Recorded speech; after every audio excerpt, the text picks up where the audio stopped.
Hi guys, my name is Alfie Evans, and today I'm going to react to Sentencing Pixar Villains for Crimes Part 2 by Wickedbinge. Now, in the last one we reacted to the previous Pixar Villains sentence, so like Sid from Toy Story, Hopper from A Bug's Life, Randall from Monsters Inc, and Stinky Pete from Toy Story 2. So now, it's time to get on the next batch of Pixar films. So without further ado, let's get into it, and let's see which ones get the harshest punishments and which are going off easily.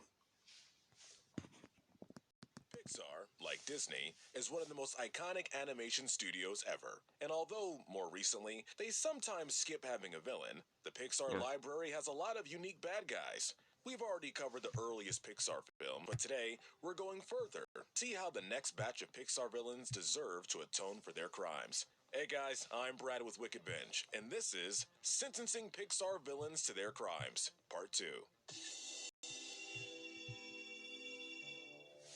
Today, the movies we'll be talking about are Finding Nemo, The Incredibles, Cars, and Ratatouille. First, we'll start with the fan favorite, Finding Nemo. While only appearing very briefly, the first criminal on our docket is the barracuda. This large predatory fish appears very early, where it attacks marlin and coral, as well as seemingly eating or stealing 399 of their 400 clownfish eggs. He murders coral and assaults marlin, both of which are hefty crimes, and while we can assume this may be normal behavior for barracudas, we know from the sharks that predators can shift to be vegetarians of some sort. Since we assume the barracuda is as sentient as the other animals, we assume the barracuda would get punished for this. We sentence the barracuda to death, likely through the electric chair, since most of the film takes place in and around Australia.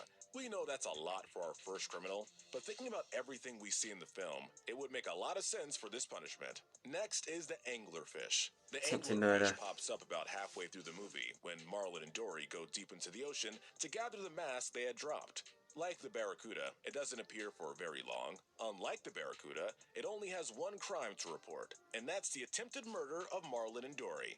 Much like the barracuda, we're assuming this anglerfish is sentient, like every other animal, hence why we believe it needs to be punished. We're giving the anglerfish 25 years in prison.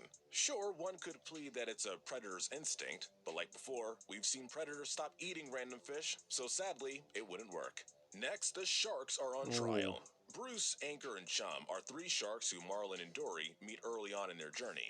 Initially, they seem scary and intimidating, essentially kidnapping Marlin and Dory for their intervention meeting. Fish are friends. Not food. Chum, the smallest and sort of craziest shark, is also responsible for the murder of his fish buddy, showing he isn't fully clean yet. When Dory starts bleeding, Bruce gets a sniff of her blood and attempts to eat her and Marlin. This, however, would likely be dismissed because it's shown to be because of instinct and nothing else. The most appropriate punishment for the three of them would likely be 25 years in prison with a chance of parole, mostly for the murder, and that would be only on Chum. As for Bruce and Anchor, they'd likely get community service. Bruce and Anchor are farther along in turning themselves away from eating fish, and the court would likely see that. Chum, however, seems pretty quick to fall off the wagon, and as such, likely won't be able to convince the court he's alright. However, if Marlin and Dory were to testify, or he could convince the court, it's likely that Chum would get a lighter sentence. Our next criminal is Dr. P. Sherman. Sherman is a dentist, and one could argue the main villain, since he kidnapped Nemo. Now, in Sherman's eyes, he saw Nemo as unable to survive in the wild and thought he was doing a good thing. He's gonna be here Friday to pick you up. However, he's also responsible for kidnapping Gil. At least it's implied that way, since Gil is said to also be from the ocean. In his defense, he isn't aware of how sentient the fishes are, although he does get a hint at the end of the film. One could also argue he's an accessory to the supposed continuous murder that Darla commits because he supplies her with all the fish. We've decided that 6 months in jail with a chance at parole and 6 additional months of community service would be adequate. If he was fully aware at how sentient the fish were, then his punishment would be much more severe. But as it stands, he can only get this much at the moment. The final criminal is sad, but it's Darla. Darla is the niece of Dr. P. Sherman, and while she doesn't live in Australia, from what we can see, she visits her uncle quite often.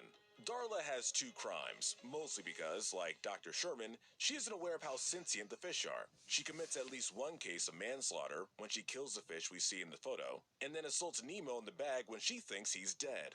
Darla may have killed other fish based on her reputation, but we can't blame her too much since she's a child. Wake up! Wake up! At worst, she may get a slap on the wrist, or a few months of community service, but nothing more than that. Darla's reputation precedes her, and if it wasn't for the fact that she was unaware of what kind of damage she was doing, she'd probably get a harsher sentence. Now let's go to the 1960s with The Incredibles. Our first criminal is Bon Voyage. Bon Voyage is a mind-based criminal who appears during the prologue. It's heavily implied that he's been committing crimes for a while, and while it's unknown what he's done, we can confirm that he's committed bank robbery, arson, vandalism, and attempted murder. While the first three are obviously part of his shtick, the attempted murder is against a child, specifically Buddy, when he sticks a bomb on him. This in itself is a serious crime, even considering what Buddy becomes at the end. Bon Voyage is a repeat criminal with at least one attempted murder under his belt, and this means the punishment should be life in prison without a chance of parole. We can't in good conscience give him more, because his worst crime was an attempt and not a full-on murder, so he gets off easy for now. Next is the Underminer. He pops up only briefly, having a much more expanded role in the sequel. Despite his brief appearance, he has a few crimes to talk about, those being disturbing the peace, vandalism, and destruction of property. It's also implied that he may have caused some physical damage to civilians, and maybe even killed some. However, we have no evidence. These damages are likely in the thousands, if not more. Despite all the destruction, his punishment would actually be quite small. A few years in prison with a chance of parole is the highest we'd go. This is mostly because we aren't accounting for The Incredibles 2, so as it stands, he'd probably be out of prison in no time. Gilbert Huff is our next criminal.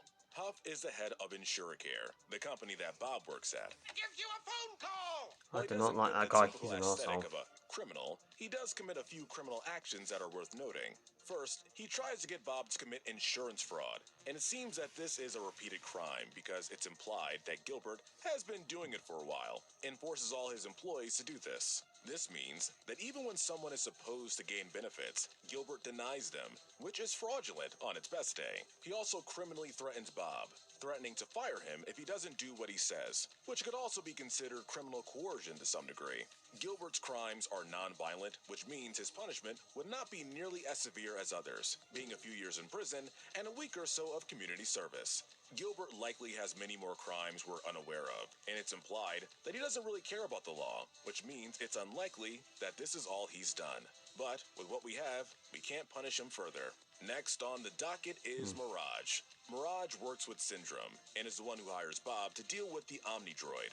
She starts strong by stalking both Frozone and Bob under the orders of Syndrome. She causes destruction of property when the tablet explodes and causes the sprinklers to go off. She coerces Bob into facing off against the Omnidroid, is an accessory to the two different counts of attempted murder when Syndrome uses the Omnidroid against Bob twice. She also helps commit the attempted murder of Helen, Dash, and Violet, being the one responsible for firing off the rockets at their plane. Mirage gets the benefit of the doubt because most of the crimes are done under Syndrome's orders. Agreed. Bet your own life.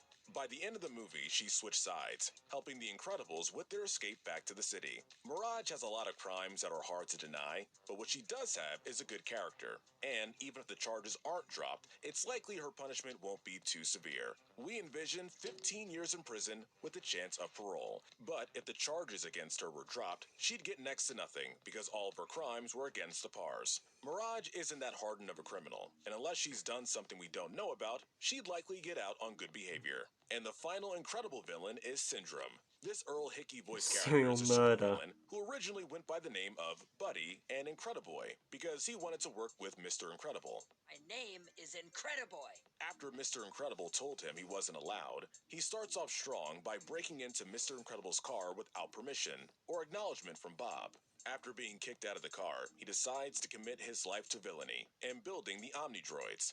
This has caused up to 19 cases of murder, since we see 18 heroes in the montage, and also are introduced to Gazerbeam's corpse prior to that. He then attempts to murder Mr. Incredible twice with the Omnidroid, and then attempts to murder Helen, Dash, and Violet with the rocket when they try to land on Nomanisan Island.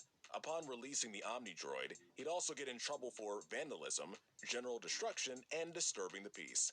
At the end of the film, he also tries to kidnap Jack-Jack, which really doesn't go very well for him. Syndrome's crimes show that he's really deranged and very obviously searching for revenge he likely won't get.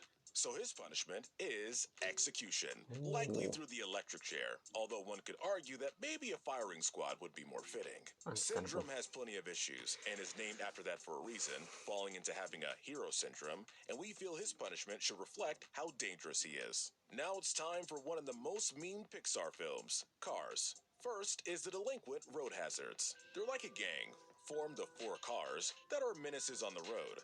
They don't appear for very long, but they do commit a pretty obvious act of reckless endangerment by making Mac the semi-truck fall asleep on the trip to California. Pretty music. This causes the disappearance of Lightning McQueen, which becomes a media circus unlike any other. Since the film takes place in a fictional Arizona town, we'll be using Arizona laws, and in Arizona, a charge like this only gives 2 years in prison and 5 years probation. So that's all we'll give them. If it wasn't for the fact that they only appear briefly, we'd be willing to assign them more crimes, but as it They do stands, appear this during is the all end they do. credits. The second and final criminal of this movie is Chick Hicks. Chick is one of the 3 best race cars at the different events we see throughout the movie, and is one of the 3 that goes to the tiebreaker for the Piston Cup. Chick is a terrible person and is the most hardened criminal. Chick's main crime beyond cheating at most of his events is assault. There are 4 different assaults, 2 on unnamed cars and 2 on Lightning. That last one causes Lightning to pop a tire and need to get it replaced. Doc, I'm flat! I'm flat! Keen viewers and those with good memories may think we've forgotten one, but no, that final assault, the one he does on the king that causes a crash, we're classifying as attempted murder. This is because he does this with full knowledge of what may happen, and we see how much damage it does to the king. It's even implied that he's done this before, and this is by far the worst crime in the film. Assuming there's no laws protecting these actions while in the races, he'd feel the full force of the law. The punishment should fit the crime, and this crime is morally reprehensible, so we'd give him life in prison with a chance of parole. Honestly, we wish he'd done more because we don't like him, and we wish we could sentence him to execution. Alright, and the final Or film life has a without the surprising possibility of amount of parole. villains, and that is Ratatouille. You know, the French rat cooking movie. First is Mabel, who is the old lady early in the film. It's unknown what her life was like before, but what we see are a few violent crimes she might be able to avoid sentencing for. Possession of a She weapon. carries gallons of rat poison that she intends to use on the colony of rats that we know are sentient, but it's unknown if she does. She then attempts to kill Remy and Emile, but once again, she doesn't seem aware of their human-like intelligence or sentience, so this would likely be thrown out. However, her final attempted murder of Remy and the rest of the colony happens after she witnesses Remy go back for the book and the rats making the boat, which would imply that she should know they're smarter than they seem. Despite this, these would likely be thrown out because there was no way to know that the rats were sentient, so she'd likely just get community service or have to pay La Ratatouille for the damages. Of course, there's always a chance she was fully aware, and she could get a much harsher sentence, but we have to go off what we know. Next is sous chef Horst. It has been confirmed that Horst has spent some time in prison, and we're not sure for what, so we're going to assume that each of his stories are true, at least in some sense, especially since his only real criminal action was criminally threatening Skinner when he came onto the property after being forced to leave. He mentions that he's defrauded a major company, committed armed robbery with a ballpoint pen, and killed someone with his thumb. I killed him. This thumb. Killing someone is broad and he doesn't use the term murder, so it could be classified as self-defense or manslaughter. Well, he's not currently in prison, so manslaughter makes the most sense. The armed robbery is interesting because the item he used, the ballpoint pen, is a unique way of doing things. Assuming France applies double jeopardy standards, he probably won't get in trouble for those things, and just a threat would run him a few months in jail at worst. Without double jeopardy, he'd likely land 25 years or so. Seeing as most countries utilize double jeopardy, we will as well. Next is Anton Ego. Anton Ego Third-degree is a manslaughter. world-renowned food critic and a lover of food by his own admission. Ego doesn't really do much in terms of criminal acts. Even publishing his second review of Gusteau's prior to the information of the rats being public wouldn't be considered criminal. However, he has one crime under his belt that is worth mentioning, and that is technically the manslaughter of Gusteau. When Ego goes to the restaurant, he publishes a scathing review that ends up causing the restaurant to lose a star.